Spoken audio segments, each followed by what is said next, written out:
Dom Barrett back as Team Europe's captain yet again at the BetVictor Weber Cup. And Dom, after a year in Las Vegas last year, it must be nice to have a home Weber Cup this year. Yeah, it definitely is. It's nice being home. I don't get to compete in England very often. And obviously, in today's environment as well, it's nice that someone else or the other team have to sort of worry about the travel and COVID and everything else. Whereas, I basically just have a little drive across the halfway through the country. Of course, a disappointing last 2 years at the BetVictor Weber Cup for Team Europe. What have you got to do to put that right this time around? I think going into this Weber Cup, a lot of things are quite different. Obviously, we've got Thomas Larson coming in. I think he's been deserving of a spot probably the last 7 or 8 years, really. But our team's been so strong and we've had so much experience that it was hard to bring him in. But I think it's the right time to do that now. I think he's going to be a big part for us. Obviously, going to 5 instead of 4 this year is a big change as well. And again, the experience that we have as a team, I think from the good times and the bad times recently, it's going to help us really be motivated, know what to expect, and come out with a good result. Going back to 5-man teams, as well as giving you a player of the talent of Thomas Larson, what else does it do in terms of the dynamic and for a captain thinking about the lineups and who plays? What difference does that make? I think across the two teams for us is even though we've gone up to 5, is our experience. I think hands down, the Americans are stronger on paper. They have the greatest bowlers in the world in their team. Quite a few of them: Anthony Simonson, EJ Tackett. But what we have on our team is loads of experience. We're a bit older. We've done this a lot of times, and we gel as a unit really well. Whereas I think some of the Americans on their team maybe not do that, and that team sort of environment we create automatically is going to be one of the things that's going to help us win this time. And so just talking about that team and going through the players, the player who qualified automatically was Jesper Svensson. I imagine you had absolutely no problems at all with the fact that Jesper Svensson was your automatic qualifier. Yeah, Jesper's a great bowler. He was always going to be bowling, whether he qualified or he didn't, he'd be picked, absolutely. He's arguably one of our greatest ever European bowlers. He's still young. His ball strikes a ton. He's got so much power. It's just interesting to see, even now, throughout the whole team, our dynamic and who can practice at the moment, who can't through COVID. And I think Sweden's been pretty open. They've been able to bowl as much as they want. So I think, Jesper's going to be a big player in our team this year. So you get Jesper automatically, and then you've got 3 other players to choose as wildcards. Just talk us through that process and how you came to the guys that you've got. Yeah, it wasn't. The first couple of picks were pretty easy. Having Stu, Stu's a big part of the team, has been for a long time now. Going into his 10th Weber Cup over however many years it might have been. He had a little break in between, and he's sort of the guy we lean on, I suppose. When there's a gritty point out there to be won, Stu will go get it. And that's been big for our momentum in our successful years. And then talking about Oscar, I think Oscar had probably one of his poorest performances in the Weber Cup last year, which is obviously a big shame for us. But I think there's a lot to be learned from that. And definitely sort of towards the end of last year and the beginning of this year, there's definitely a new revamped Oscar. His focus is a little bit different. He's had a lot of success in the PBA Tour. And again, I think a break like this for people our age, in our mid-30s, I think we can handle 4 or 5 months away from bowling pretty well and use that in a real positive way. And I think Oscar's going to do that as well. And then bringing Thomas Larson into the team, obviously you've got great experience as a captain of bringing Jesper Svensson through. In his rookie year, his first 2 years, he was absolutely phenomenal. Will you be sort of trying to apply the same process to Thomas Larson?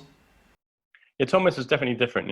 Thomas is probably similar to Stu and myself, where we don't have the most powerful strike ball, but we have a lot of unique tendencies, the way that we see the lane, what we want to do, how we're going to combat the lane. And I think bringing in that sort of different angle of attack with Thomas, where he gets to have fresh ideas, where he gets to play the lane his own way. We don't really get into that powerful strike or nothing sort of competition that we do quite often have with Simo and with EJ. Happens a lot on tour. But Thomas brings a different dynamic with that, and he can figure out a different way to play the lanes, different way to strike.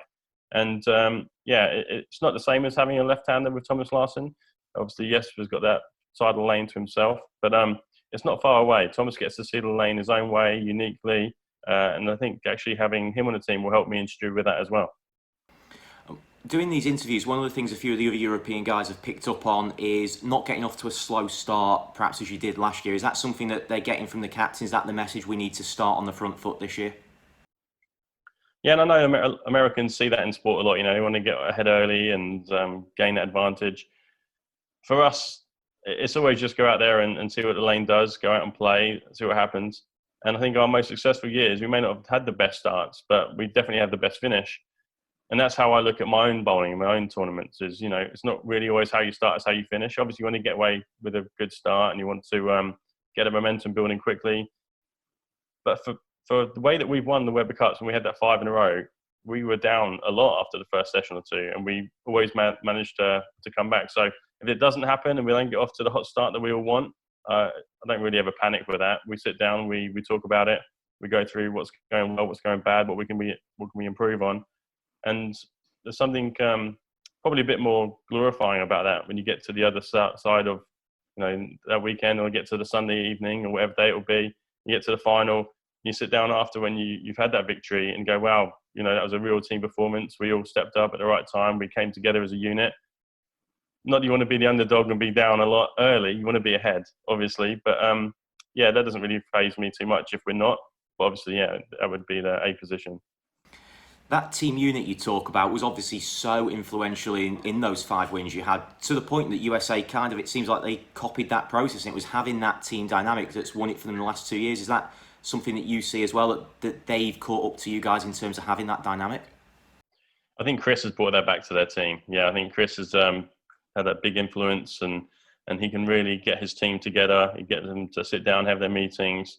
And in sport, in bowling, and a lot in the States, you get those A personalities, and it takes probably that bigger one on their team, like Chris, to say, hey, guys, I've done this a long time. This is how we're going to do it. This is how we will get together.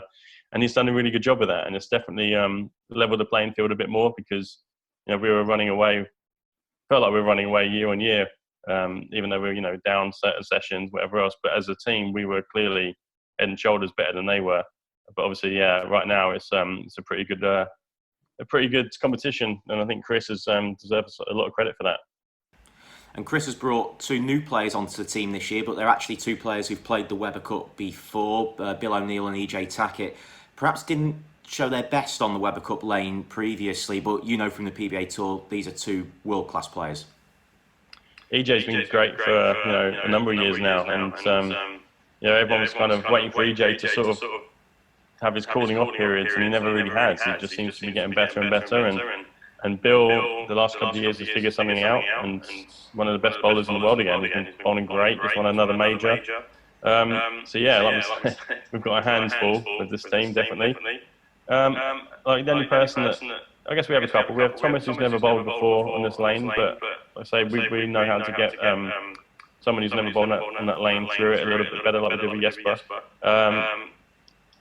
But Thomas has so much experience. He's not far off sort of Bill's level with that, and even though Bill's been there and having a few bad memories, same as EJ does, we kind of have that at the moment with Oscar as well. So we're going to get Oscar through that, get him comfortable, get him on the lane, get him winning, and same thing with Thomas. And then that word momentum in the Weber Cup is amazing. I've done this a long time now, and don't have to have it early, but you definitely have it through the middle part of the event is where it's key. You can make that last a long time, and that's kind of where it's won or lost, I feel.